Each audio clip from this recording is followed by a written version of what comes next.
it's okay to not do all the things and be all the places. You don't always have to be the highest achiever because, like, as long as you are where you want to be and everything is good for you and comfortable and you can go and do with your family or on vacation or with your friends, like, that is what's so important.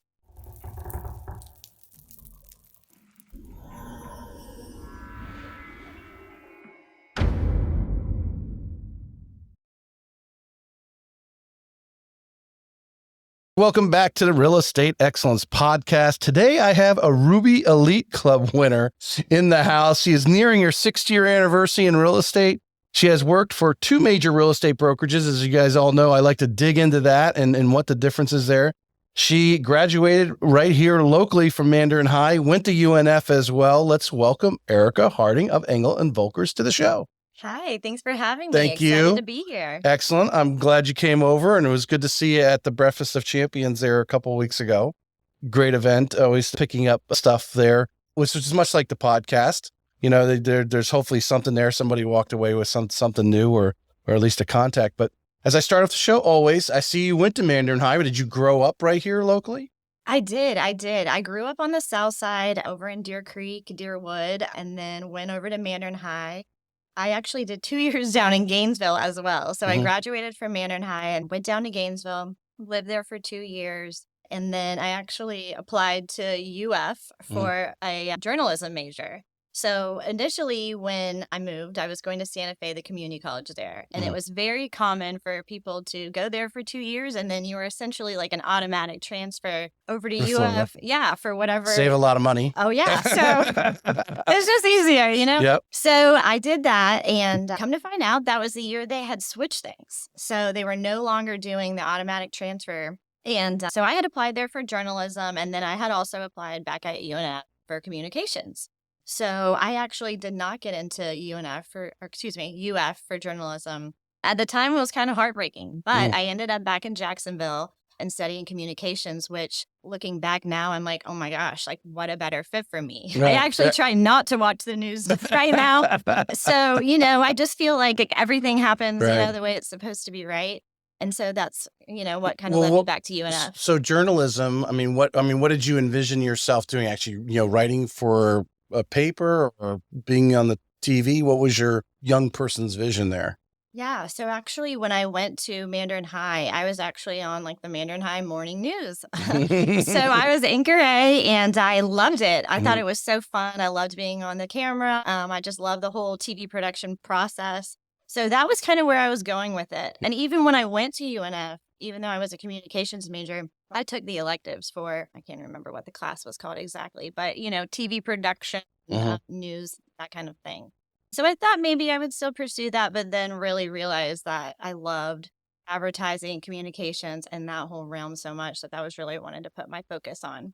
All right. So, well, you said it was a benefit. What do you, besides, I'm sure the cost was a lot less to take that out of it, but I think the Lord steers us in certain ways. My faith that you'll creates doors, open doors, closes doors. Door closes over there. You go over to UNF. When you look back now, as you gestured, you thought it was now a blessing. Actually, what kind of benefits do you think the smaller classroom? I met smaller university at the time because I imagine Florida. I've never been over there personally, so I imagine, but with definitely the amount of bigger students, campus, bigger school for sure. Yeah. And in some ways, UNF is great because it is a little smaller and I am from there. So I know a lot of people there who are already going to school. I had friends who, went from high school straight to the UNF. Right. So I think it kind of benefits you. You feel a little bit more comfortable. The pressure's off a little bit.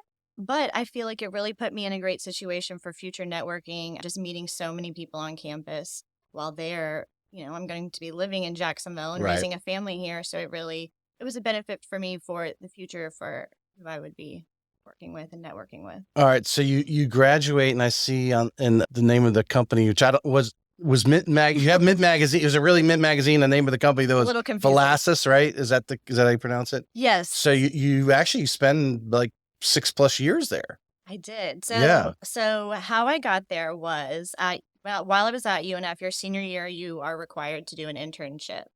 And that internship, I applied for Mint Magazine. You had to do something advertising related. So you could go work for a big company or you could kind of go right into, an advertising world. So I actually had a family connection with Mint Magazine, which is kind of what led me there. Mhm. And then when I went there at the time, this was when deals were a big deal, right? Like Groupon, Living Social, that kind of thing. So when I went, they were like, you would do great with our girl who does all of our online marketing, social media. She's our deal girl. And I was like, great, this sounds like a lot of fun. So I did that. So I interned there with them, learned a ton about, advertising world, print, but also online as well. Saw their salespeople, kind of coming in and out every day. And anyway, so I graduated from UNF and actually Mint Magazine offered me a job. So that girl who was doing that had kind of been promoted. She was assisting the CEO and they were looking for someone who could fill her shoes. So I kind of did that in some ways. And then while I was there, probably like a year or two into it, I said, okay, I like this, but I don't know. So while I was there, I was kind of near the door and I would see their sales agents or salespeople coming in and out every day. And I'm like, wait, I like that life. I want to Mhm. come in and out every day. I don't want to sit here at the computer all day, Right. every day, just, mindlessly hoping to get out for lunch, which, some people, that is like the best Yeah. for them and that's what works for them. But with Yeah. my personality, I'm just busy. Yeah. So I need to be on the go. So anyways, I went to the CEO there and I said, hey, I'm seeing them come in and out every day. I feel like I could be really great at this. Would you be open to giving me that opportunity? And he was like, absolutely. So that same day we went to the sales manager there and he was super receptive. He thought I would be great. And luckily they Mhm. gave me the chance. As someone with no sales experience, most of their people had a decent bit of experience and I had none. So they actually put me out in the Nocatee, St. Johns County area. They didn't have anyone out there. Which at that time was probably very new, Totally. Yeah. Yeah. Totally. So, you think now you're like, oh, wow, like what a great area. Well, yes and no. So, Not a lot of businesses there yet. no, there was really not a lot. And Yeah. my area was Nocatee, even a World Golf Village. Well, there was really nothing out there. So I was driving a ton. I was really trying to make, make something out of, not a lot. Right. And what it taught me is hearing the word no, learning about different businesses, different business owners, what works for them, how they run their businesses. It was super, super interesting. Was there any formal, did they send you to any formal sales training or just more internal? Totally. So when I was hired and brought on there, I actually went away to Pennsylvania for a week to their headquarters and went through a pretty rigorous sales training. You're learning about their brand, how they, operate and things like that, which was super interesting, but also, overwhelming. I think I was 23 years old.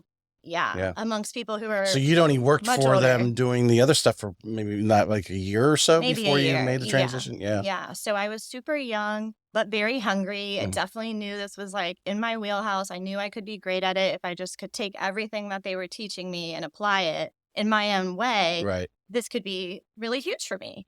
And so, that's kind of how I got started at magazine. Well, obviously we're going to eventually roll into real estate, but, even for a young person fresh out of college to go and learn how to be a transaction coordinator, learn how to be someone's real estate agent's assistant, to kind of get a feel for what's going on. And would you say that that first year of you kind of working in the office kind of gave you a little more, background on what's actually happening? And then migrating to the sales job was a little easier because you knew what was happening behind you, so to speak, and back in the office that you could, place it. Because I think a lot of people, they could jump into real estate or jump into really anything. And if they don't have any background or I talk about a wall that knowledge to stick on you, you could sit in a class, but if you don't know, like, I'm sure you see things today that people told you 3 years ago. You're like, why are they telling me this? And all of a sudden that transaction happens. Now you know where that information goes. And I think, I would guess in your situation, that year of working in the office and just, being an apprentice even, and eventually making that leap to sales was a lot easier because you were a little more confident. Absolutely. What's actually happening. Absolutely. Going on. Yeah. I couldn't have gone into that position without, interning and kind of doing that first. So, and then they did, like every year that I was there, they would send us away for a week to, San Francisco, to Orlando, and we would go through, rigorous sales training. And I say rigorous because they're all day, from 8 o'clock to 10 o'clock, Right. and you're learning and you're absorbing. And I do take all those key takeaways and things I learned there I with always me say into that the real estate. role playing. Oh God. Yeah. Not my favorite by Yeah. any means. But it's kind of like, I forget who I was talking to a few weeks ago, and this is the second time I've thought of this person, but I can't think of it. But we were talking about just learning the scripts and that sort of thing, and the role playing, and especially as a young person, don't have a lot of life experience and no previous sales experience. As much as that hurts to do it, it's like learning the scripts. And there's some agents who are really good and will preach about, hey, learn the scripts like the back of your hand.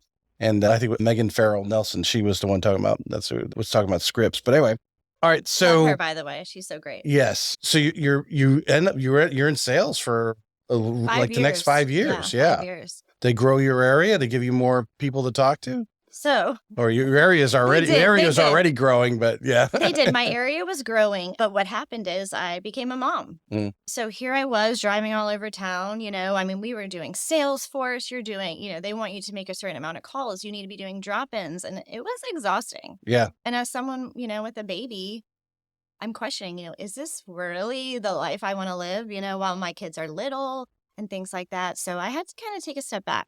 And when I was on maternity leave, my husband, Kyle, who's actually a broker, threw out the idea. He's like, hey, why don't you, contemplate the idea of going into residential real estate? He's like, I think you would be amazing at it. I think you have the knowledge and the willpower, and I think you could really do really well. So I was like, yeah, I like the idea of that. It sounds great. And we had actually just built a house. So we had kind of just gone through a little bit of the process of it. And so I actually went back to work after I had my son for a little bit. And I came to them and I said, you guys, I'm sorry, but this just isn't for me anymore. Right. And as hard as it was for them, they were sad to lose me. I took the rest of the year off and started January 1 with Keller Williams Southside, which is where I was for the next 5 years. Right. Right. So apparently I stayed placed for 5 years. Not really. Don't listen to that.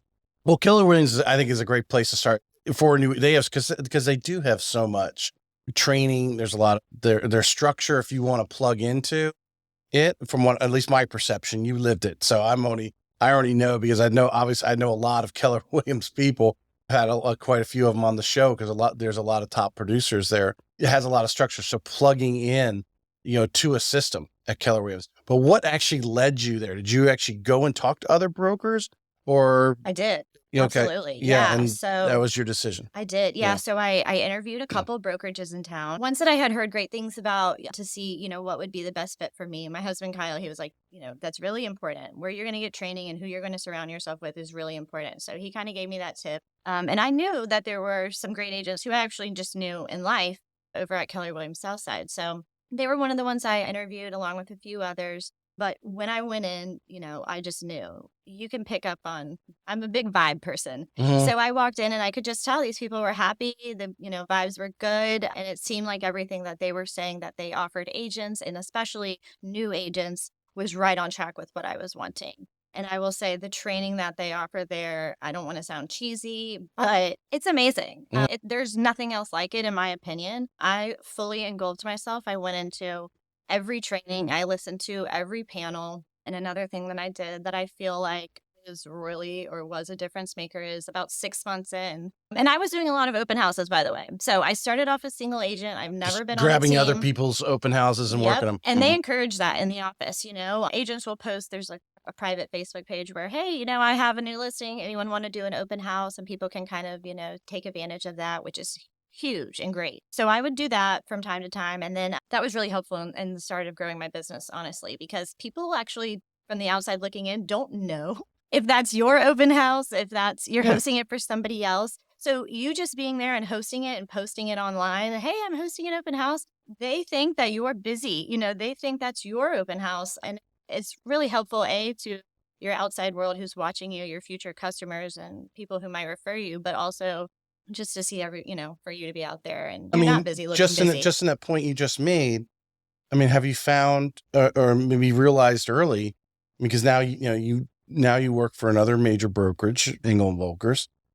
It's really not to an agent.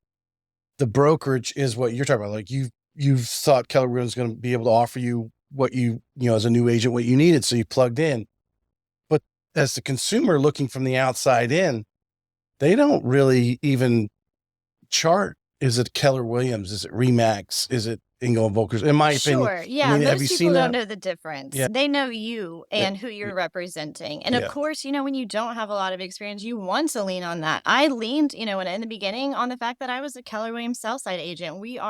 At the time, we were one of the top brokerages, I think number 1 or 2 in town. Mhm. And I think the other one was our Jack's Beach office. So at the time, it was, super reputable. People definitely were recognizing Keller Williams, and that's what I needed as an agent with, a brand new Well, agent. I was just started this, you doing the open house. No one knows whether it's yours or not because the outside consumer isn't paying attention to the internal Right. workings. They just see that you're Yeah. out working and meeting Yeah. people. And, I would show, hey, I have, everything all set up. It looks so nice. I'm here till 4, Yeah. that kind of thing. And just showing people, future sellers like, hey, look at what I would do for you. But also just putting it out there. I'm a poster, so I'm going to be posting. Well, tell us a little bit, because you said initially when you first started with Velasquez or that marketing, they wanted you in the office handling the social media at the time, which social media today is light years. It was literally their Facebook page. Yeah. But yeah. But how, what you learned, what are some of the things that maybe you took away from that you're now applying today? Sure. So posting every day, whether you think you're being annoying or not, you're not. And the truth is, if you're posting from a standpoint of you're genuinely enjoying what you're doing, hey, even if it's just your morning coffee or what have you, people, staying top of mind. I will literally, put a story up that says, here's my morning coffee and I'm scrolling through new listings. Do you have a property you want to see this week? Little things like that make a big difference. And so, like I said, even if you don't have a lot going on in the beginning, Right. act like you do. Right. Fake it till you make it type of thing. But one thing that I will say about Keller Williams, just kind of leading off of that, I did their Bold program. So I don't know if you're familiar with Keller Williams Bold or not. There's some people have taken it multiple times. I was somebody who I had in here, she'll come to me. She told me she took it like 5 or 6 times. But yeah, I'm familiar with it. Yeah, I've only done it once. And that was really, at the time, such a difference maker for me. So as a new agent, I think it was 6 months in, I did the Bold program, which a lot of people from, other brokerages are like, oh my gosh, the Bold program. But to be honest, when you go through it, it's pretty life-changing. You take your real estate business and your real life, and they take you look at a different perspective of why am I doing this? How can I talk to the people who I see every day in a different way, a more approachable way? How can I come from contribution all the time? Yes, it's a transaction, but you always want to be the person who's coming from contribution. What can I do for my customers? How can I expand on that? Expand on the contribution part of it to give us, simplify it for us. Sure. So first of all, I'm always trying to educate myself. I'm going to every training and I always want to be the best agent I can be. I listen to podcasts, audiobooks, and you really have to live that life. If you're going to do this full time, you really need to be listening to other top agents. You need to be educating yourself on the market and on just how business is ran these days, because you can fall behind. So that's kind of where I really take it seriously, come from contribution. I want to be the best agent I can be so that I can help as many families as I can in the best way possible. I think if you read a lot of my Google reviews, some of them say, I thought this was going to be really stressful, and it wasn't. I actually enjoyed it, and it was, blah, blah, blah. And I think that's really what I want. That's what I strive for. I want people to enjoy the process and feel like I did everything I could do for them, that they were educated. When you're saying, when you use the word contribution, from what I'm reading, the way you describe that, is you try to be because every situation is different. Every transaction is different, whether it's lending, title, house issues, Completely. Whatever it is. Yeah. You want to be that person who is not surprised by the situation, that when the situation does arise, you already go, hey, you know what? I was in a class last month talking about this. I totally understand that I need to call so-and-so, because maybe the fact that you're trying to become as knowledgeable as you can to obviously make your customers feel more comfortable. Because when you're not stressed, if you're stressed out because you don't know how to handle a situation, or you stop answering phone calls because you don't know how to answer the situation. I know agents will do that. They'll hide. Yeah, absolutely. Hopefully praying it will go away, but that you feel confident to tackle that situation, which gives confidence to your buyers or sellers. Absolutely. And I just always, with anyone who I work with, I want them to think like we are a team. I'm not in this for anything but for your best outcome. Mm-hmm. And that's really what I mean by that. So let's talk about that first year.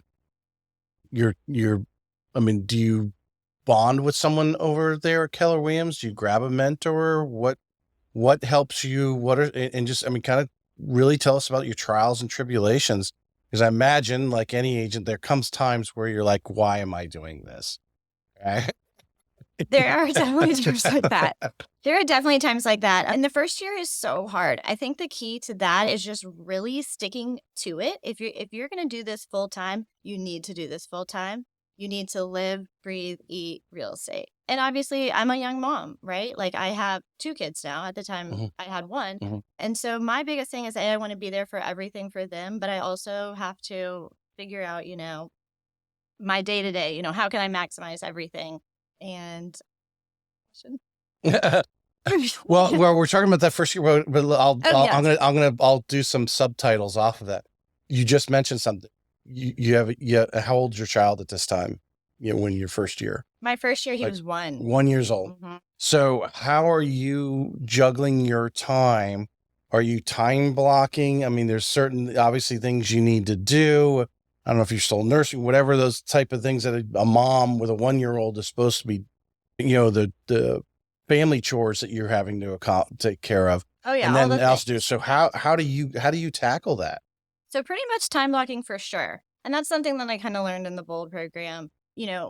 Pretty much I am a big fan of scheduling your emails out. So I will type a lot of emails late at night and I schedule them for first thing in the morning. Seems like I'm right on top of it from the outside perspective, but I typed it a while ago. But one thing that I think is really important is, yes, time blocking. I take advantage of all of my free time. If I'm in the car line, my laptop's out. My laptop's with me everywhere. Mm-hmm. I think you really do, as a mom and a working person in the world, have to take advantage of your free time, because when my kids are home, I want to be in their lives. I don't want to be on the laptop. I don't want to be on the phone. Now, of course, it's not a perfect world, Mm-hmm. and that's not always reality. Are my kids sometimes in the car late afternoon, Mm-hmm. going to a showing? Yeah, absolutely. Mm-hmm. But that's okay. So really that first year, you're figuring out your schedule. Time blocking is important. I think mornings are really great when my kids are eating. I'm trying to do the things and take advantage of all of that. Do you get up extra, or is that something you like doing? Or I do like getting up early. I do. And if I get up early, I try to turn on a little audiobook or a podcast and kind of get, 30 minutes in when I can, even if it's just me switching over the laundry and listening to your podcast or an audiobook. Right. I'm just trying to kind of get that in. But I think definitely time blocking. I like to set around 2 hours a day for admin and just follow up admin, reaching out to people, posting on Facebook, posting on Instagram. I'm a big checklist person, which I'm a little type A, a little OCD. So every morning I kind of have my iCal. I also live and die by. So everything is in my iCal, literally everything. Drop the kids off. My Apple Calendar. Oh. Do you have one? You don't use your Apple I Calendar? don't use my Apple Calendar, no. Oh my gosh. So if I showed you mine, you'd be like, oh my gosh, right? It's a little crazy. But I really do. I plan out everything. And as a mom and as a working woman, I just have to. So I kind of live and die by my iCal. Well, because a lot of people are like, I don't know, afraid, or even though we listen to podcasts, I tell you, if you time block, it'll free your time up. Schedule your stuff, and you'll have more time. And because we do have the tendency to, we're in there doing our postings or making our calls, and all of a sudden we end up, instead of 2 hours, it becomes 3.5, 4 hours before we realize, and then we didn't get something else done that we could have gotten done, or that free time that we would have opened up later in the day. Now we have to get on the laptop and do something because we didn't really stick to that schedule. Yeah, time blocking. I mean, it's definitely tough. I like to do mine first thing in the morning. So if I'm dropping my kids off, I like to go right home. Hopefully some of those emails that I scheduled out have gone out. Maybe the people have responded. So I'm kind of. I gotta ask you. Sure. So if you write them late at night and don't send them at 11 o'clock at night or whatever time you're doing it, I mean, what's the difference between that and sending it out at 7:30 in the morning? So, okay. So I'll type it out, 10 o'clock at night, and then you can schedule it for like 8 a.m., whatever. Yeah. Now, I just like to send it out in the morning. I feel like it's, if I'm up late, I don't necessarily want, everyone to know, like, hey, she's up at 11 o'clock sending emails. So that's kind of why because they may respond The other ding, OCD, ding, yeah, ding, ding. they're responding our way. And now the ball's back in your court and you haven't got out of bed yet. Yeah, no, I think Yeah. it's nice to just send it out. Like I said, a lot of times when I get back from dropping my kids off, they've already responded. So it's great. So it just kind of little systems like that. I also am a big fan of email templates. If I'm typing the same email 27 times, yes, I'm going to make it a template. So I use my notes app. I have, an offer template. I have a, pre-closing template, post-closing template. That way I'm just kind of clicking on that, copy and paste, saving a lot of time. I'm a big voice texter. I text everything, voice.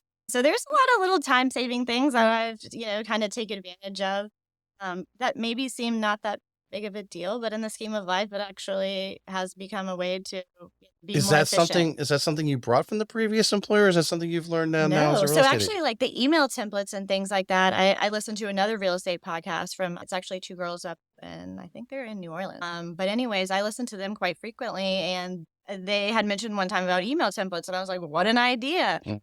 Every time I'm typing an offer out, I'm sitting here saying the same thing over and over Another again. 10 minutes while you type it all out. Right. Yeah. So that was something that I kind of learned and I've really evolved from it. So now I have like an email template for like literally anything, but it saves me so much time. And honestly, it becomes so much more professional because when you're in real estate, a lot of times you're typing emails on the fly, right? You're just, in your car typing real quick. Well, this is always exactly what everyone needs. And if you aren't an English major and you aren't the greatest at to spend that time, use Chat GPT, create it, review especially. it, make sure that way the English is as best as look. And now it's a template. So when you send it out, it sounds good. You're not writing it every time and sounding a little different, maybe misspelled, different punctuation, whatever. You're sending out something that's professional where you're just plugging in a couple lines here and there. Sure. And I do customize it, like each offer is a little different. I'm not going to say the exact same thing like I'm a robot, but yeah, absolutely. Time saver. And just little things like that you can kind of, systems that you can fill in for your business, I think are just really key.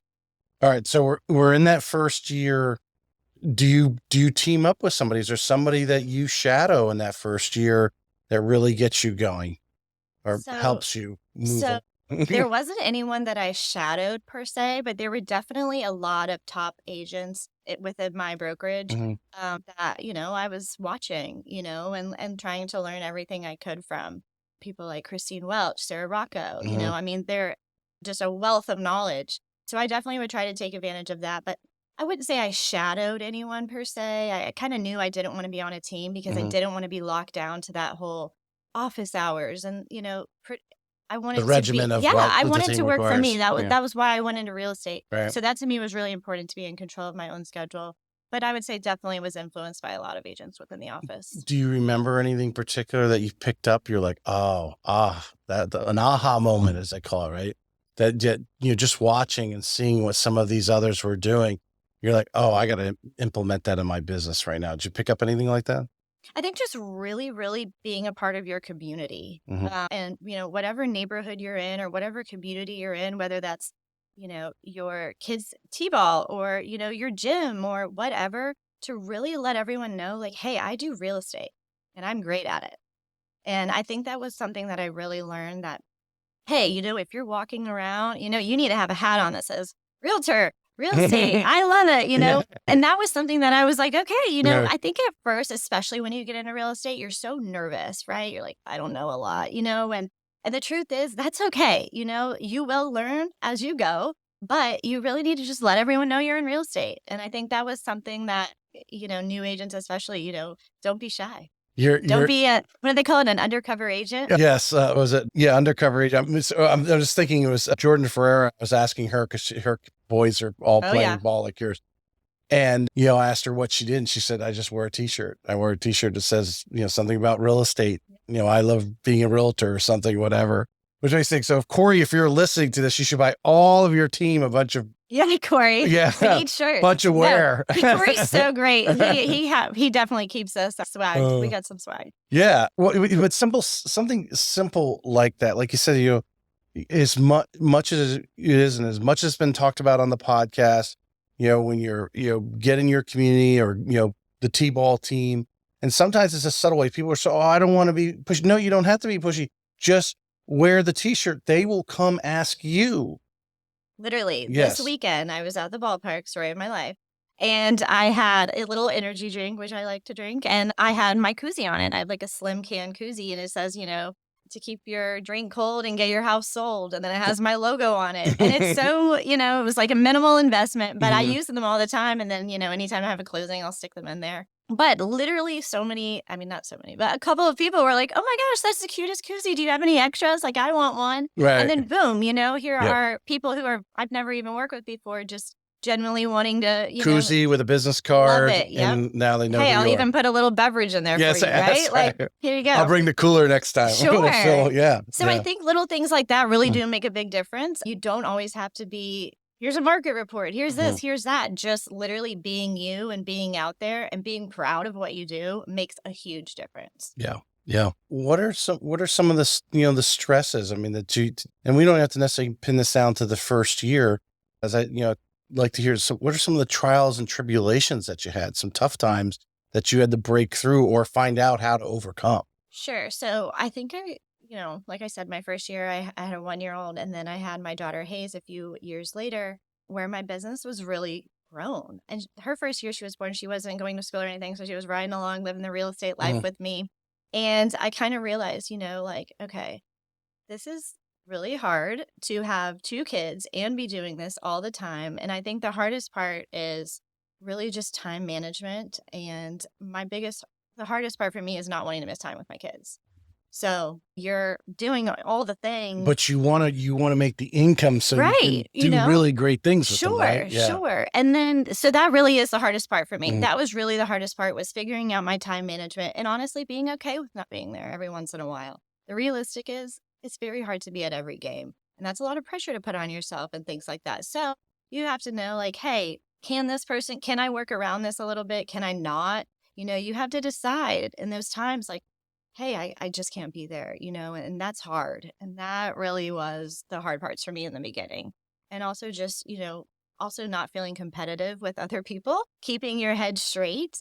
Here I am, I'm a young mom with 2 kids. Well, you're looking on Instagram at someone else who very comparable to you, but maybe doesn't have any kids. So here they are out in the real estate world at 9 a.m. fully functioning with their hair done and everything. And you're like on the couch with your kid, like, oh my gosh. Right. Are you missing something? Yeah. Right. Am I not, doing and it's so hard. It really is, especially with Instagram, it's everyone's highlight reel. And I think that is super important to know that it is a highlight reel. And you need to do you and do what's important to you and your family and your goals, and keep your head straight, not on a swivel. Don't be looking around, because there's no secret sauce in real estate. The secret sauce is you. You're the secret sauce. So do everything that you can do that is your personality, that makes sense for your life and your timeline and where you're at, because we're all at different paces in life. Right. And I think that's a real struggle with agents right now, is that we're all so much on social media, and there's a lot of awards given out and things like that. And it can be really hard not to feel like, oh, am I not doing good enough? Am I not as successful as I would like to be at this point in my life? And the truth is, that's just irrelevant, not important. And you really just have to focus on you and what takes for your business. And obviously from the loan officer side, I mean, we have similar things of, what everyone else is doing. But the reality is there's no points for, spending your entire, 12, 15 hours a day out going crazy. There's no, so I read something the other day, or heard something, I can't remember, it probably was an Instagram reel. Someone said the only person that's going to realize you worked late 20 years from now is your kids. Yeah. And I don't think you need to be, obviously we try to be at every game, but sometimes often wonder, what if I wasn't at the game? Is he going? Be just fine. Yeah. Would he be just fine? Would he act different? Would he do something different? Or, there's that growth thing. So sometimes, hey, we can't make the game tonight. I've got to go do a showing, and this is the 3rd ball game this week. Yeah, right. And it's 95 degrees out and the humidity. Right. For sure. But you oftentimes sometimes have to let them go out on their own too, a little bit, to notch up. Mommy can't be there all the time. Yeah. Yes. And I'm so, luckily I have a great partner. So he's always, great about backing me up and being supportive in those tough moments or when I can't be there. But I'm glad that it actually doesn't happen that often. Yeah. I'm really great about, and my customers are too. If I were to tell them, hey, my son has a ball game that morning, can we meet, at lunch or in the afternoon? Honestly, I'm so lucky with most of my customers. They are genuinely so understanding. And so that's a great. Well, talk about that a little bit about, 6 years in the business. And I think one of the things that, I've said this numerous times on the show, like there's some agents who can't even refer a good restaurant because they just don't have control over their transaction. Mm-hmm. And I know at Keller Williams, some of the people that you mentioned there a few minutes ago, I know them and how they like to control their transaction. How important do you feel it's important that, when it comes to having, whether it's your lender, your, obviously your home inspector, having those guys, having a really tight team, you're working together. You're not wearing the same Keller Williams jersey, but you are a team in the transaction. And how important is, or do you feel, maybe you don't feel it's important the more control of the transaction, the more successful. And I think at the end of the day, our goal is to close, but obviously close with a smile. And everyone that they're going to refer you. Sure. You know what I'm saying? How important is it to have that control? So the transaction is going to run smooth, that you are going to get that person that's going to leave that nice Google review for you. Yeah, no, it's so important, honestly. And over the last, 5, almost 6 years, I have definitely met with so many home inspectors, so many lenders, insurance, people who you make a lot of connections with. Mm-hmm. And when you are going through a, tough time in a transaction, it makes it so much easier for you to reach out to your insurance contact and be like, hey, this roof is this old. Is this going to be a problem? And them being real with you so that you can be real with your customer. I feel like, yes, absolutely. As soon as I go under contract with someone, I have and even before then, I send them vendor recommendations and I let them choose, hey, I recommend, so-and-so, but in all areas, so great.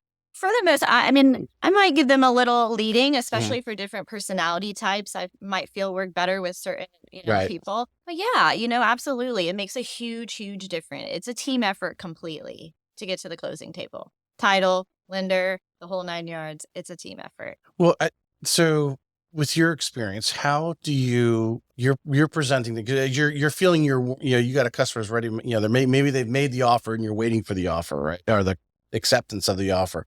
That you send I assume that's when you're kind of starting to warm them up, like, okay, let's get prepared. If that's accepted, we need to get that home inspection done. Because if we're going to close, or there's only a short time, or we got so many days to get that done. Sure. Let's start putting these people on the calendar, or at least, getting them on deck. Lined up. Yeah, absolutely. So a lot of times when I have someone go under contract, I'll have them kind of reach out, or, you can actually go online these days and kind of look to see, when would be the next home inspection we could get into. So yeah, absolutely. I actually send out a sheet as soon as we go under contract, and it says, the exact timeline. It says, hey, we're under contract. Now you need to do a loan application. You need to schedule an inspection, and you need to reach out to insurance. So that's kind of like bing, bang, boom. I keep all the dates on there. There's recommendations. It says reach out to me. So you say a little something about each. Your binders do here's this a couple day. home inspectors. Which one? I think people leave too much out there to, I don't know what the phrase is, but too much out there for suggestion. Yeah, I actually give like 2 home inspectors, and we see who can get there the soonest. And that's and also their price range. Some are more,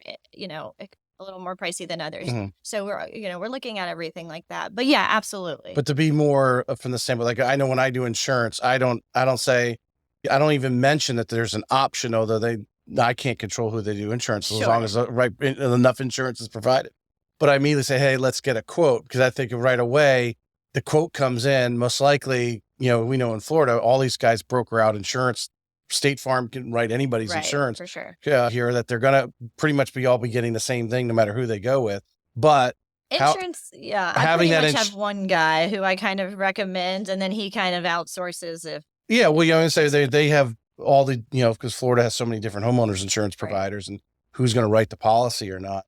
And then how old the roof is, right? That falls into the factor. There's only a few in that category. But I think people talk about insurance. For those who don't realize, if you're a real estate agent, done enough transaction, the loan officers, we see it all the time, where all of a sudden closing is moved a couple of days, or something is adjusted on there. And especially having to deal with a new construction builder I was working with for 3 years, that date sometimes it moves at the last minute, and you've got a good insurance company. They're nimble and they're right on it. They're like, oh, it's going to take us a day to reschedule. No, if you got that right insurance agent, boom, 15 minutes later, you got an updated quote and everything you need. Yeah, it makes a huge, huge difference. And that is actually extremely important, especially in Jacksonville. We have a lot of older homes. We deal with a lot of storm damage and things like that. And it makes a big difference to have a really good insurance. Just having those team players in your pocket. But I was going back, just suggestive selling. Here are two people. Which one do you want to use? This guy charges this guy charges that. Here's the pluses and minuses of their service. Not like, well, here's two. Choose. Or if you want to choose one on your own, no. If they want, if they call you back, say, I'd rather use this guy over here. You can't really say much, but to suggest them, to lead them into your team, because it's going to, if there's anything going to blow up, it makes a big difference. Yeah. We've already worked together. We know personalities, and I know I can go to them, with a quick text. Yeah. And they're going to respond to you. Completely. I think my perception is the consumer, our clients, don't understand that these vendors, and especially to a real estate agent who is the center of the whole transaction, as far as the ultimate, that we're really wanting to please you, and by pleasing you, we're pleasing them. We want them to be pleased, but ultimately you're the referral source. Right. And so we're going to go above and beyond. We're going to answer that call at 8:00 at night, versus the standard consumer is not necessarily going to get that kind of attention, depending on what the situation is. Sure, absolutely. Yeah. So it definitely helps as a buyer or a seller to have a great agent in your pocket that is going to work hard for you, that networks and knows everyone. That can be a huge benefit to you, for sure. Hey folks, this episode was produced by Streamline Media, the #1 media company for helping brands generate content that converts. I knew I wanted to start a podcast to reach more people and bring value to the world, but I did not have the time or the knowledge. Streamline Media became my secret weapon to building my show. They handle all my back-end work, production, and strategies to keep my show going strong. If you're in the real estate business and looking to make content that generates more leads and brings in more revenue, check out the Streamline Media link in the show notes and discover how partnering up can supercharge your path to real estate excellence.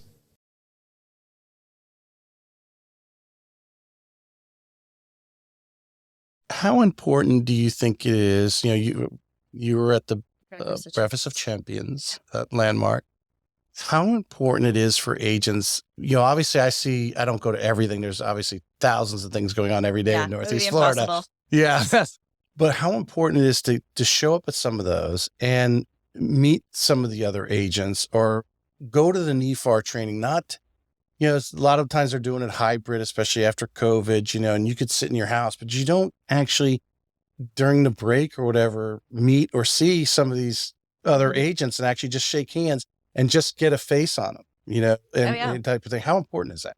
I think it's huge, because honestly, when I do go to events like that, I see people who I've worked with and done deals with, over at different brokerages who I've never met before. Right. So then you see them and you're like, oh my gosh, I feel like I know you. And it's just so great, because another coming from contribution, is bonding with other agents. They're sharing info, we're sharing info. And I think that's huge. I think talking with other agents and networking, there's so many of us.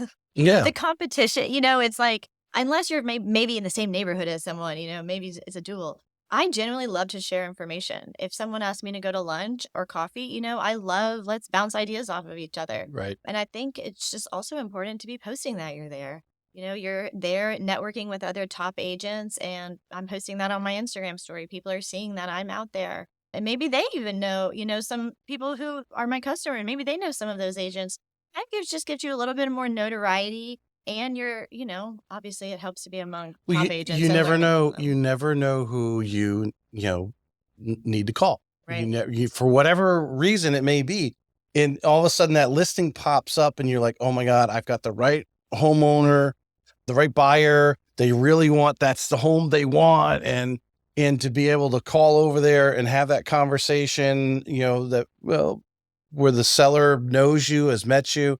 They're like, hey, give you some inside, you're going to have to throw the best out there, put an escalation clause in there. Even networking with side agents and with new construction, because I do sell a lot of new construction. 100%. Being able to shoot them a text and say, hey, do you have anything in this price range and what have you? And then them responding right away.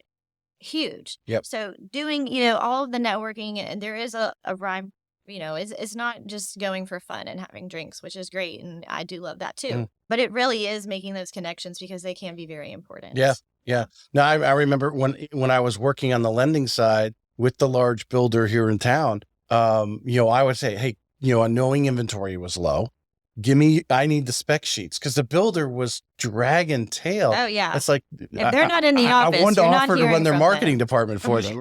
So give me the list of the spec sheets. Let me, because now I'm adding value to the agents out there by sending them out there and saying, hey, just want to let you know, here's some, if you got any customers. Sure, yeah. But there's also a non-builder business that I was doing, had the pre-approval, knew what price range that they had to be in or wanted to be anyway, whatever that box was.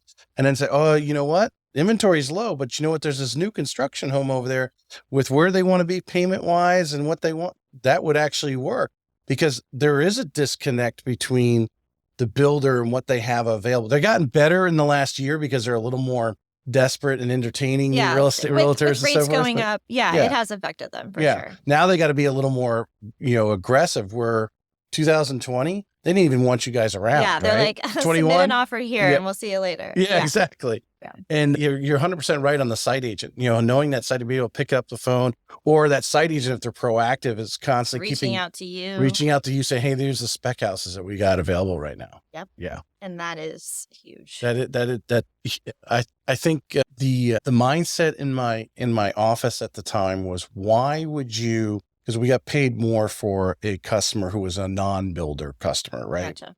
Because the builder leads were basically, they were feeding the leads, so we didn't get paid as much. But if I made a relationship with a realtor and they're sending me that people, we got paid more for that. They're like, why would you lead them to a new construction when they're wanting to buy a nine? You get paid more. So, because my relationship is with that real estate agent. That real estate agent, if I can hook them up and put that person in a home, that real estate agent now is moving on to the next customer.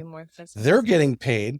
I only got paid half as much, but hopefully the next deal, they're going to, you know what I'm saying? They're looking for me. Yeah, they're looking, they know I'm looking after them from that standpoint. So it's the long-term relationships that I was trying to explain to them. For sure. There's a method to the madness, for sure. Knowing what you know now, what 3 things would you tell? You had a friend of yours that wanted, I would imagine you probably do. You're a young person. You probably have a lot of friends that are asking you, hey, what about real estate? What are a few things you tell them? I think I would tell them if there were 3 things. The first thing is that you have to do it full time. I think with life right now, people can tell when you're, posting once a week, or are you posting once a day? I think you kind of have to give it your all. That's the first thing. Be ready to go in it full time and give it your all, because to build a successful business, you really do need to be in it to win it all the time and live and breathe real estate especially when you're beginning, for sure. You can get a little bit, even someone else is. Was you starting to get in the groove? Sure. Yeah. And then the second thing I would say is get rid of all of the negativity, tune out negativity. I think there's so much limiting beliefs. We're also, in the beginning, especially, you feel like I don't have a lot of experience, or I don't know a lot about this market, or, the town. Maybe I'm not from here. Really just putting yourself out there, being vulnerable, knowing that, hey, I don't know anything, but I'm willing to learn. I'm going to do everything I can to learn as much as I can. I'm going to give it everything I have and be in it every day. And I'm not going to be affected by any of the negativity. And when I say negativity, I mean, you hear a lot in real estate, right? People are constantly coming to me saying, oh, how's the market? It looks like, garbage and it's horrible. And, everything's on fire. And yeah, in some areas, I think there are. But I always tell people, I'm like, you can't listen to that. We are such a niche market here in North Florida that some of that is not really relevant. So you kind of have to take it with a grain of salt.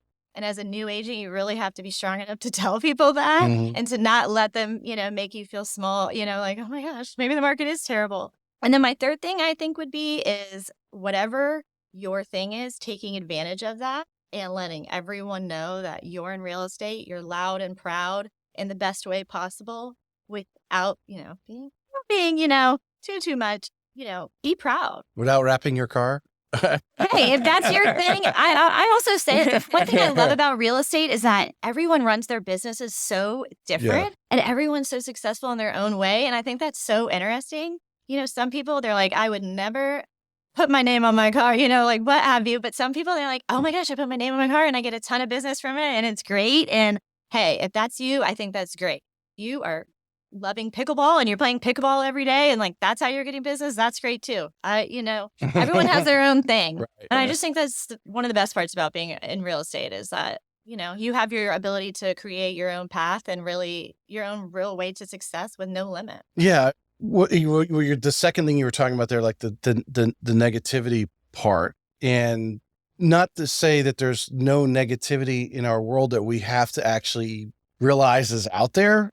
Or, like right now, obviously, what are challenges at real estate heavens right now? Inventory. Well, you can make that negative. I mean, Sure. that's easy to make. Oh, I don't have enough homes to sell. Well, the homes that just puts a lot more demand on the homes that are existing. And then in any business, the positive spin, that's going to weed out the part-timers, so to speak, to just use that as a broad term. The people who aren't really dedicated in it, it's going to move them out because now where they were only doing 3 or 4 transactions a year, man, now they're down to 1 or 2. And now they're like, now they're too busy, whatever they were doing with all the other time they had, that time now is, if it was watching social media is now expanded. Right. Because in their negativity is like, oh, there's not a lot of homes to sell out there. So let me just stay on Facebook a little while longer or whatever they were doing. And hey, if you're going to be on Facebook, make it worth your while. I hope you're, commenting on people's posts and hey, posting something on your own. I'm a big advocate for Facebook. I think there's so many different generations on Facebook. Whereas like Instagram, you got your younger crowd, maybe a little older crowd, but you're also missing a lot of people. So I think Facebook is great for that. And I do have a Facebook page, a Facebook business page, and, my own separate Instagram page. Right. But I think, the biggest thing that you can do as a new agent and what I kind of think is the most important is just, tuning out negativity and really focusing and honing in on what is the best, what do you have to offer? What is your secret sauce? And expanding on that and growing your business through that way, touching your crowd of people from a genuine standpoint. And if you were to go back and do it again, start over like ground zero, January 1st, but knowing what you know now, is there any things that you would have done initially, especially like right away, to get the ball rolling? Because I really feel our business is over time. You're a good real estate agent. Maybe you start off hot or whatever. Maybe you're just a gradual riser, but the longer you stay in it and keep doing the consistency of social media posts, etc., your business is going to grow. You can't stop it from doing it. How fast is, literally. How you're connected, but if you're consistent in keeping those things going. So looking back, is there any course that you would have took? And I kind of lead this in because I did have Krista Mashore, who's a national coach on the last episode. And I was listening to her stuff and I'm like, man, if I was a real estate agent, I would plug right into her system that she's basically created. Cause I mean, either it's really good or she just knows how to sell it really well, but it made a lot of sense to me. If she really was covering the A, B's and C's from a marketing, what your marketing standpoint. But for you, looking back now 6 years, you had your sister who was becoming a real estate agent. How would you pour into her, say, hey, this is what you need to do right now? I think what I would say, what you really need to do is A, join a brokerage where you're going to get a ton of training and support because that's super important. But B, I think the thing that I would do is put yourself out there right away. At first, until I really did the Bold program, I wasn't posting on my Instagram about real estate. I was kind of posting on the Facebook and I kind of kept my Instagram personal. You can't do that. You need to be in it to win it and really be posting. And like I said, even when you're not busy, hey, host an open house. Go open a vacant listing that's beautiful in the area that you're trying to sell a home in. Show people, hey, I'm showing this property today. Whether, you're looking busy to them or maybe they're interested in the property, you just never know who's seeing it. So I think really just totally infiltrating yourself in the business. And even when you're not busy, creating something that you can I got do. 2 questions off of that statement. I'm going to write them down because I know I'll forget one. Sure. I'm going to write down the Instagram here in a second. You grew up in the area.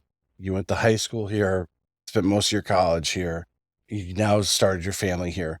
Then you started in the real estate. How did you initially, and then what do you still do as far as your friends and family? And even, I think there's friends that are a little closer, and there's associates, right? People who know you and you interact with or whatever. You see them at the ball field. I would call all those other parents, whatever, associates, unless you're actually breaking bread with them or something. but what do you do to make sure they're hearing Erica's in real estate on a regular basis? Well, most people follow me on Instagram. So if you do, you'll know I'm on their Instagram stories every day, morning, noon, and night. Some people probably find that annoying, but hey, I am who I am. So I am constantly posting on Instagram. I'm in real estate. This is my latest closing. This is what I'm doing today. I'm showing this property. I'm out to lunch with, this person. I also like to make it fun. I like to post things about Jacksonville. This is coming to the St. Johns County area. This is coming, to the beach. I just tried this new restaurant. You got to go check it out. Mm-hmm. Just little things that you do every day make a really big difference. And I feel like some people don't like to post when they win an award or what have you. It seems like, hey, you're a little braggy. But the truth is, for every person that thinks you're bragging, there's someone who's like, wow, that's super impressive. And I'm definitely going to reach out to her next time, I have a real estate transaction that I need to handle. Well, Instagram to Facebook, because you said you like Facebook. I mean, I do like Facebook. I'm not on there as much, but I have pretty much everything that I post to Instagram, unless it's like something truly like personal. So you feel your page. circle's Instagram. So my Instagram question was from the previous statements is tell us about, when you're thinking about what you're posting, because you rattled off a lot of things. Sorry. It's fine because but to someone, you're explaining to them why Instagram, you've chosen Instagram, you're focused on that platform, which I think that's actually something Krista Mashore said. Whatever social media platform you use, become, an expert at that, your main one. Because obviously you can cross post with Facebook easily and all that stuff. But if Instagram's your favorite, so when you're doing Instagram, there's a difference of doing the reel versus just a photograph basically, or some sort of, hey, I won an award, post. Sure. And then now I guess they have the, what do they call, where you can actually post like up to 9 like photos and they can, the carousel. Yeah. That's the term. Carousel. What do you have any sort of mindset? Like, hey, when I'm at the ball game, I'm going to do stills or I'm going to do video. Do you even break it down to that?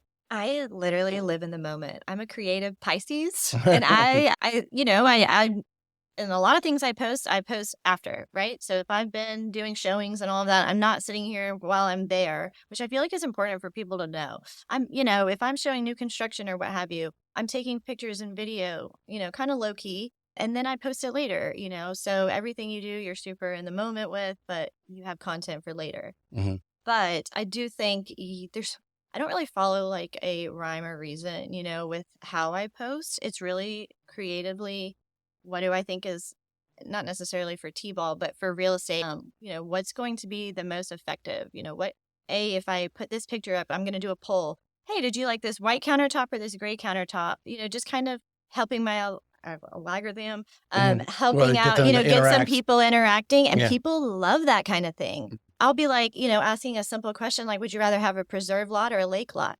I'll have like 100 plus votes on, that. Yeah. It seems minor, but and also helps me learn about people and things like that. So every situation is different. I actually just started venturing into reels, which I'm probably behind on, probably like 6 months ago. Mm-hmm. So I definitely do try to venture into that. And something I learned at the Breakfast of Champions was how videos are working while you're not, right? So here we are as realtors, we're just, bending over backwards, driving all over town, working all the time. Well, videos are a great way, reels especially, for you to create something. It's honestly, use a template, bing, bang, boom, pop them in. You've got a great little reel that people can always find you by, even when the middle of the night, even when you're out of town. Yeah. And I'm saying that because I do a lot of like new construction reels. Here's the model over in Nocketee's newest community. Take a look at this.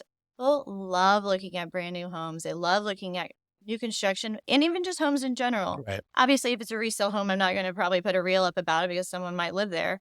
But just making it fun and creative, I think, is a great way to get people, Are you doing anything on YouTube? I find most agents are not for some reason. I'm not on YouTube, mostly because I just have never had the time to really like dive into all of the YouTube. I know a lot of other agents who do YouTube and they see a lot of success with it, but I'm not a YouTuber. I know there's a lot of people who are just on YouTube all the time watching it, and I never got into it. Well, if you're, I think, and I may be wrong, it's my perception, but the Instagrams in the Facebook primarily are feeding people who are already, in your circle of who are friends or friends of your friends.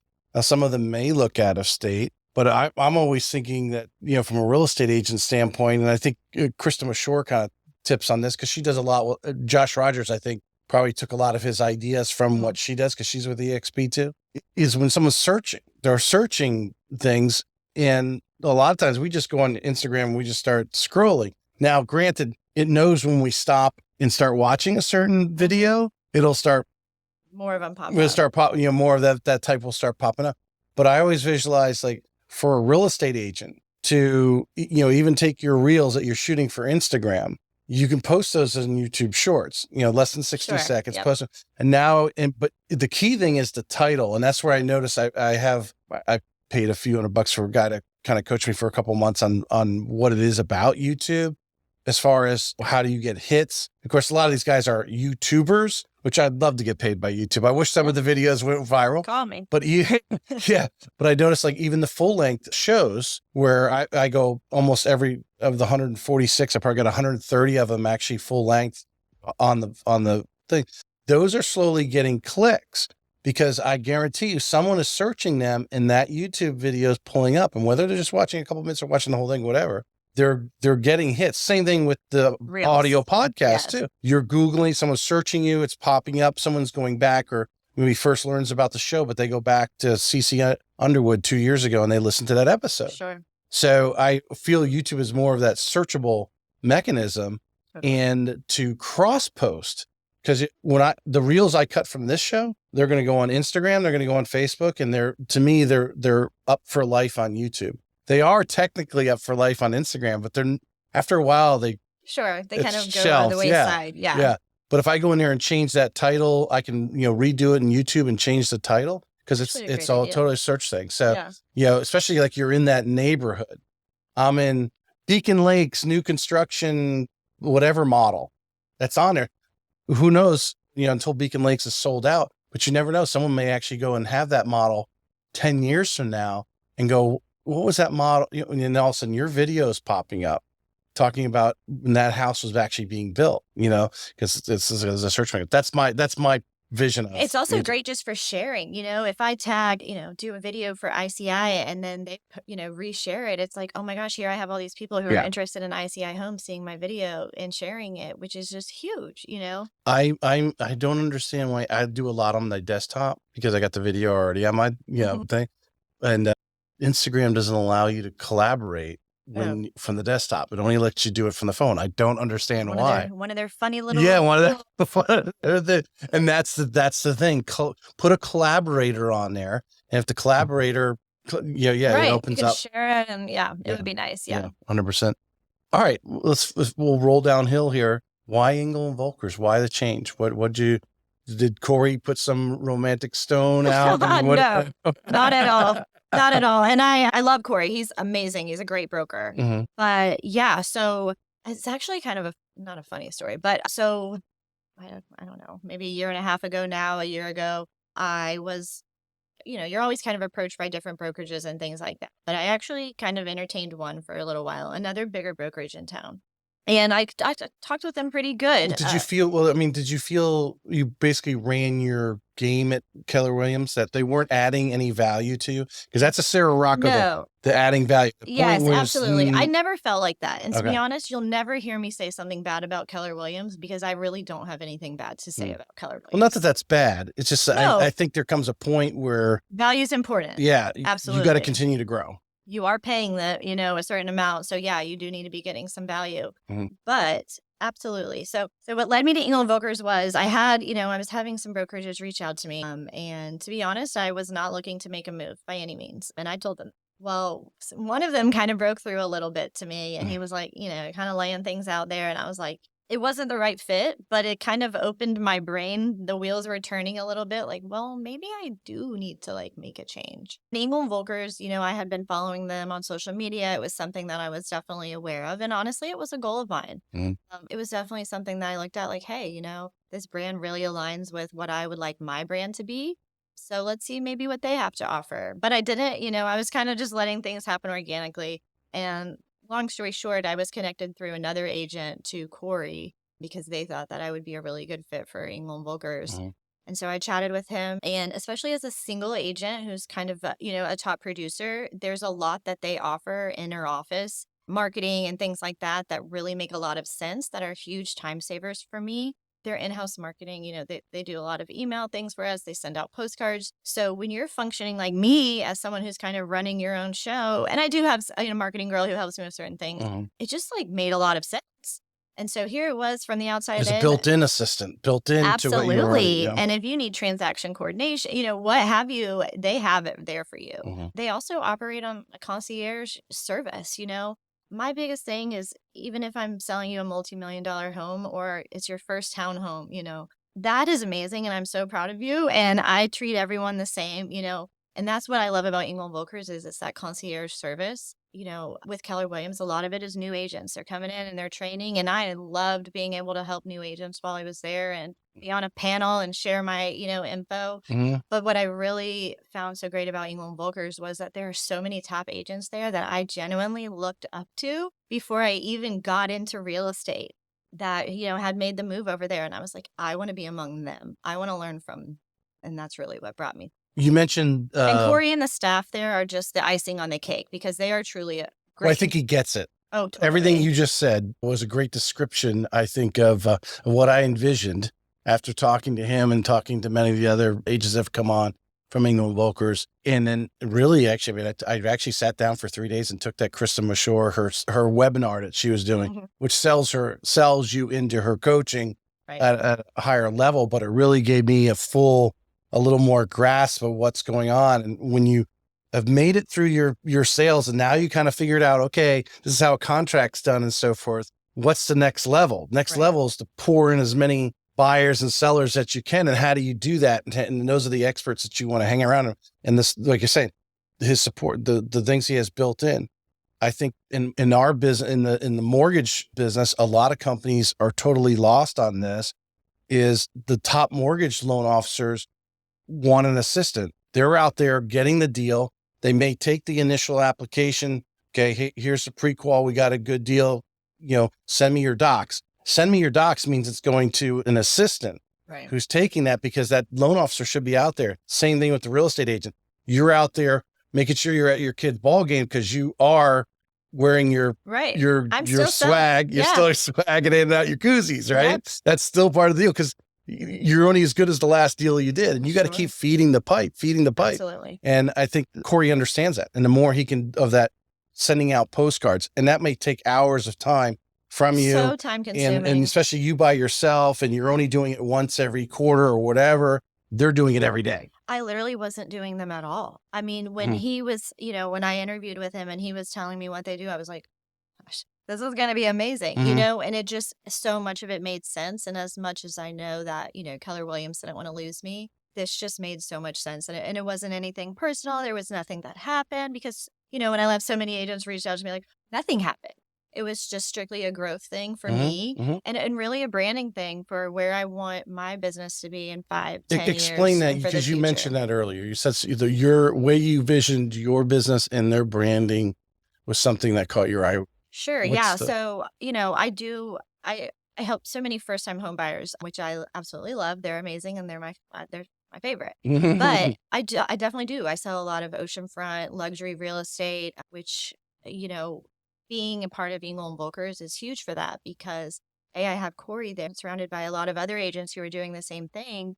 And that is a huge difference maker. If I am doing this kind of transactions, I want to be around people who are doing the same thing.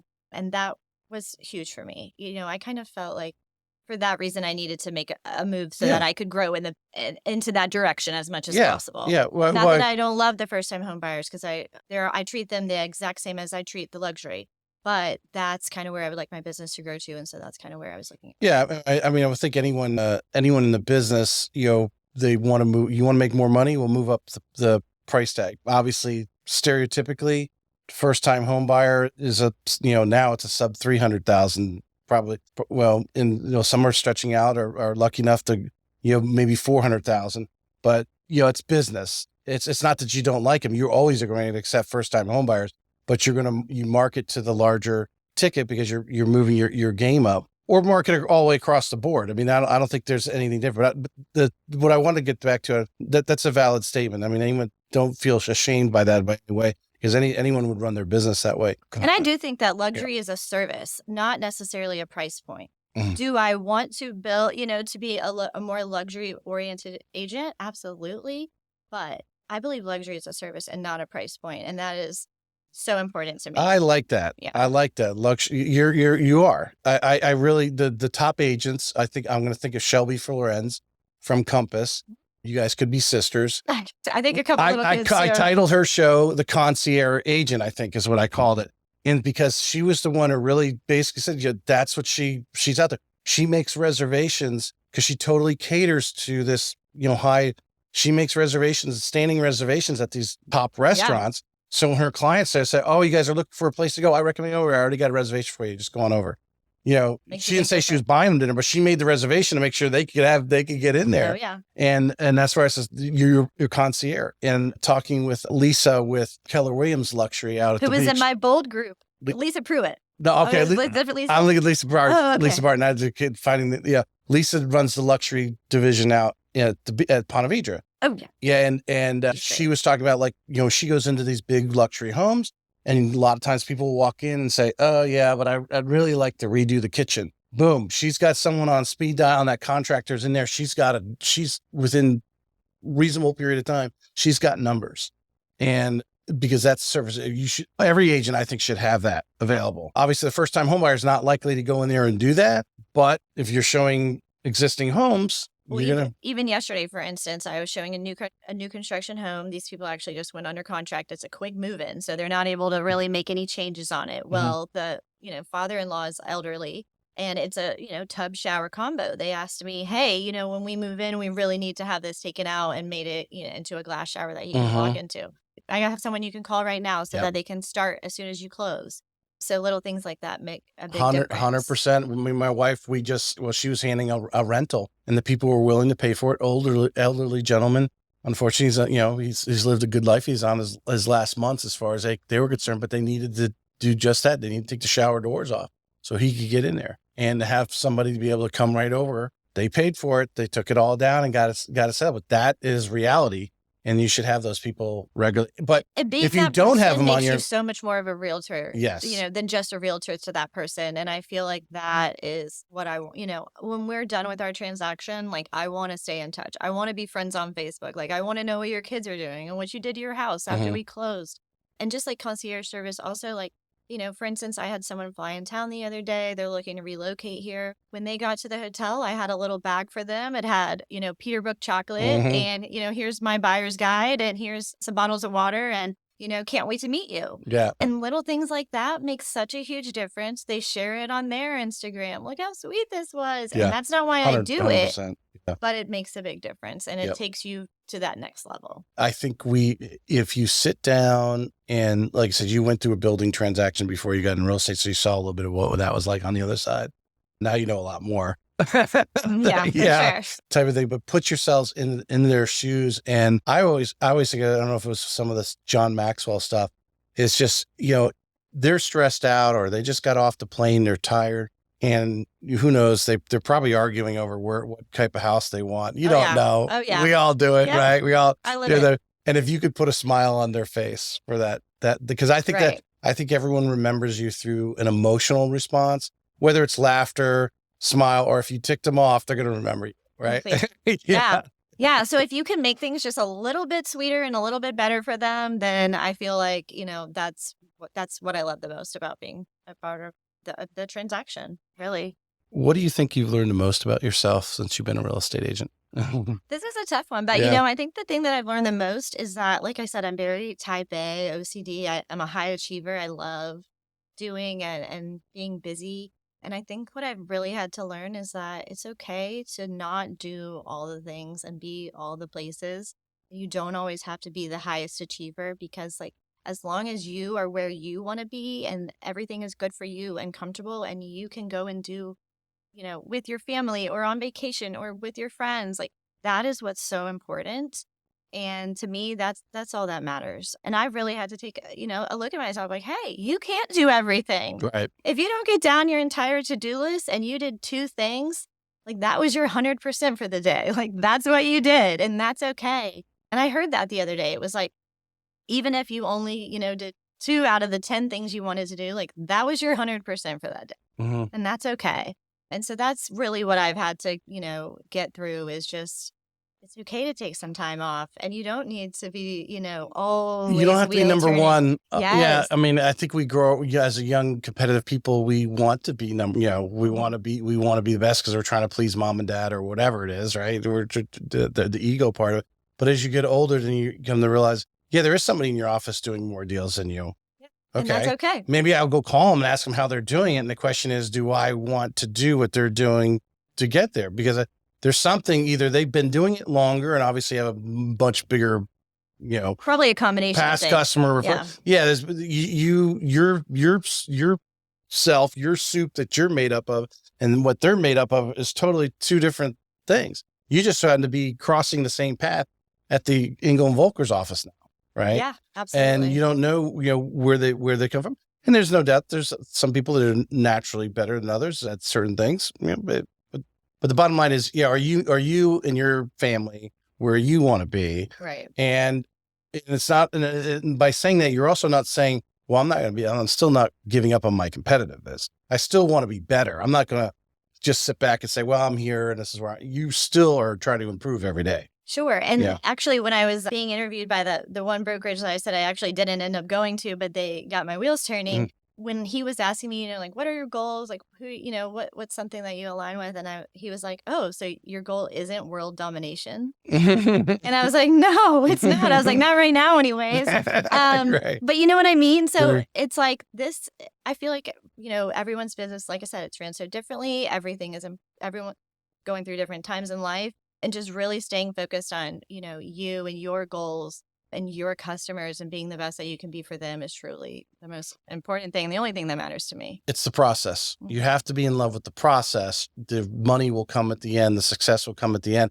If your thing is world domination, and what timer are you putting on that? Are you putting world domination over my 70 years of life? Right. Or are you putting world domination over the next 7 months? Well, you're probably going to have kind of be heartbroken in 7 months. Right. Yeah. Exactly. Yeah. So I just think kind of have to keep things realistic and always just focus on your own personal goals in your career and your business. I'm gonna kind of fish up on this one here.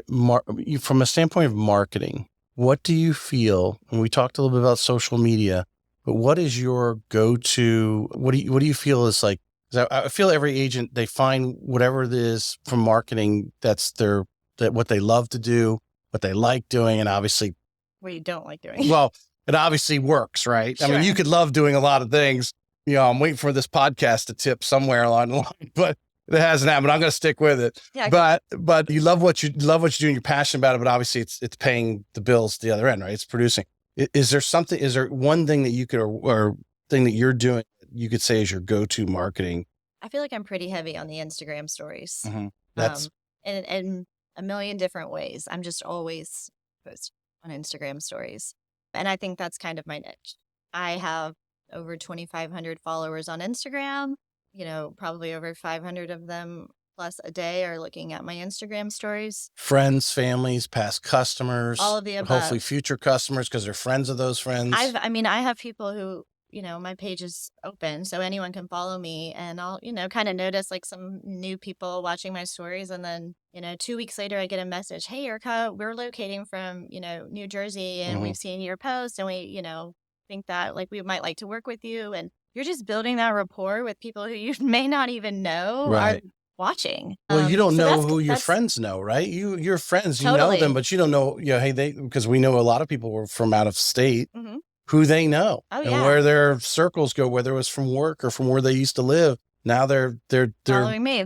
Yeah. Instagram storing you up as a suggestion because you're friends with so-and-so. So you might want to be friends with this person. Yeah. Actually, it's funny you say that because I have a girlfriend of mine. We went down to Orlando the other day. We ended up having lunch with her aunt And she's an agent down there. And she's like, yeah, I've been following you for years. Oh, sorry if that's creepy. And I'm like, I had no idea, but thanks for No, it's following flattering. along. It's flattering, not creepy. Yeah, right. It totally is. And I just think, building that rapport with people without even knowing or trying, just by being your genuine self, is really a great way to go. Is there anything else you want to add I think that we didn't talk about? With real estate right now, I think the biggest thing, especially for new agents, is just, keeping your head forward, educating yourself as much as possible, and really honing in on what you can elaborate the most on. How can you reach the most people and come from the most genuine place possible? I with the market conditions now, I mean, someone was posting the other day. I follow this guy out of New Jersey, MG, the mortgage guy, and he was talking about, people should get their mortgage license and real estate license and so forth. And I should have went and watched the real why he put that topic up, but it made me think a little bit just by seeing the title. This is a change. This is a cycle. This is a cycle of life. It's a cycle of our industry of real estate. Luckily, like you said, we're in Northeast Florida. We're in this little bubble. Special I call place. it a niche market Yes, because it really is. It is where we're getting layoffs in other parts of the country, which I've had buyers like ready to move here and all of a sudden canceled, literally got under contract and within 24 hours canceled because that day his company laid off a bunch of people and he started calling his bosses and his bosses weren't answering the phone.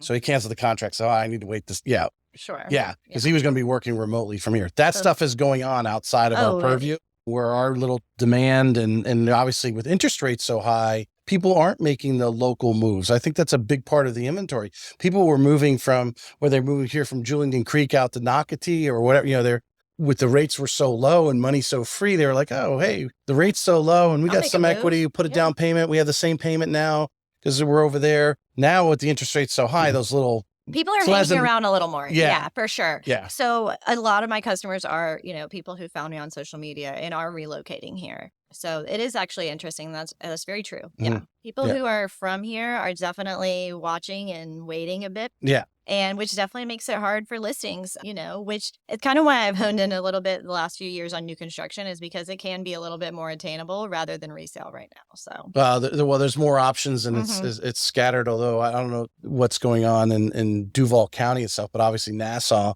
and St. John's are, tons of growth. Yeah. Especially Nassau, just tons of growth. And I'm seeing a lot of, the first time home buyers are figuring out, need to go a little west. Maybe, there's still great opportunity because that's when that highway goes in across the St. John's River.